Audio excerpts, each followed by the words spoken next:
जय गुरुदेव, जय हो बाबा नीप करोली महाराज की। मित्रों नमस्कार। आशा करता हूँ आप सभी लोग स्वस्थ होंगे। और जैसा कि आज दशहरे का दिन है 24 अक्टूबर 2023, जिस दिन मैं आज ये वीडियो बना रहा हूँ, मंगलवार का दिन है, दशहरे का पर्व है। सभी लोग हर्षोल्लास से लगे हैं, पर्व को मनाने की तैयारियां कर रहे हैं। तो एक छोटा सा प्रसंग जो कि बाबा नीप करोली महाराज जी से ही संबंध रखता है, मैं आपके समक्ष प्रस्तुत करने जा रहा हूँ। ध्यान से सुनिएगा, पूरा सुनिएगा, लाइक करते रहिएगा, कमेंट करते रहिएगा, वीडियो को शेयर करते रहिएगा और चैनल को अगर सब्सक्राइब नहीं किया है तो सब्सक्राइब कर लीजिएगा। ये कहानी है श्रीमती रमा जोशी की, जो महाराज की भक्त थी। उन्होंने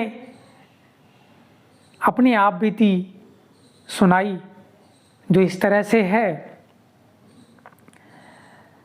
और कहानी का शीर्षक मैं आपको बता दूं, बेटा जल्दी लौट आया। वो कहती हैं, मेरे पति सरकारी दौरे पर इलाहाबाद से बाहर गए हुए थे। YMCA में ईसाइयों का बड़े दिन का पर्व था। मेरा मझला लड़का पन्नू, जिसका वास्तविक नाम भारत भूषण था, उस समय लगभग 13-14 साल का था। उसे वहाँ बांसुरी वादन के लिए आमंत्रित किया गया था। मैंने रात में 5-6 मील दूर जाने से मना किया, किंतु वह अपनी जिद पर अड़ा रहा। रौब में मैंने उसके सामने चाबी फेंक दी और कहा, ताला लगाकर चाबी दे जाना दादा के घर। मैं चली गई महाराज जी के पास। उस समय जाड़े के 7:30 बज रहे थे।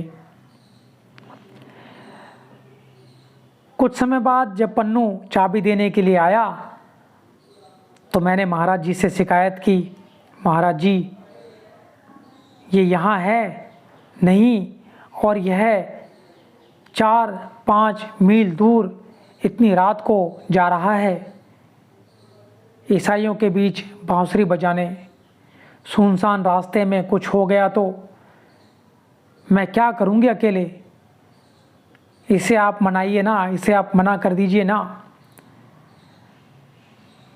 महाराज जी ने पन्नू से पूछा, कहाँ जा रहे हो? उसने बताया तो वे बोले, जाओ जल्दी जाओ, तुम्हारी माँ को चिंता होगी। पन्नू अति प्रसन्न हो गया और महाराज जी को प्रणाम कर कर वहाँ से भाग गया।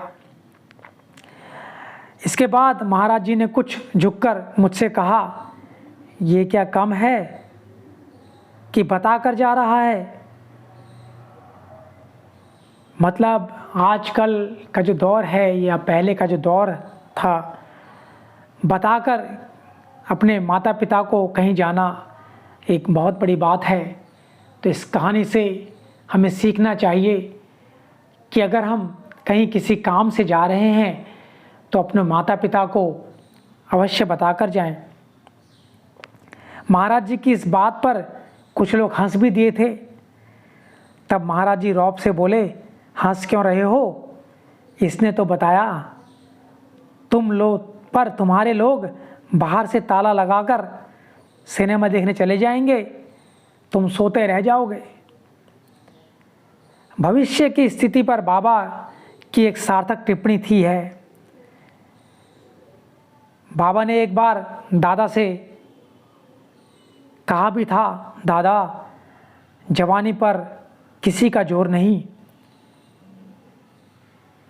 ये जो टीनेज होती है आज के हिसाब से, जो यंगस्टर होते हैं आज के समय में, इनसे ज़्यादा बोलना या कुछ कहना बहुत गलत हो जाता है कभी कभी। तो बाबा ने कहा, इनसे ज़्यादा ना बोलना, ये तुमको भी मारेंगे और मुझको भी।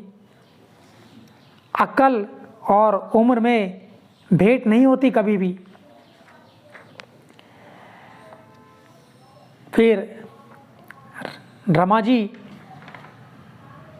बताती हैं कि 9:45 बजे वो घर पहुंची तो पन्नू के घर ना आने से चिंतित थी, लेकिन थोड़ी देर बाद पन्नू भी आ गया। अन्य कलाकारों के देर से पहुंचने के कारण उनका कार्यक्रम शीघ्र ही समाप्त हो गया था। आगे अगला कार्यक्रम देखने का विचार पन्नू ने जल्द ही त्याग दिया और घर जाने का निर्णय ले लिया। इस तरह से महाराज जी ने पन्नू की बात भी रख ली और मुझे भी शांति दिलवा दी, यानी कि रमा जी को भी शांति मिल गई और पन्नू भी अपना प्रोग्राम कार्यक्रम में होकर आ गया। तो इस तरह से हमारे महाराज जी बाबा जी लोगों की बातों को सम्मान देते थे। कैसा उनका व्यक्तित्व होगा, कैसी उनकी विचारणीय शक्ति होगी, कल्पना करना भी बहुत दूर की बात है। तो आशा करता हूँ आपने वीडियो पूरा देखा होगा। अगर वीडियो स्किप हुआ है तो पूरा देखिए, समझिए और आज के हिसाब से काफ़ी सारी चीज़ों का ध्यान रखते हुए आगे बढ़िए। बोलिए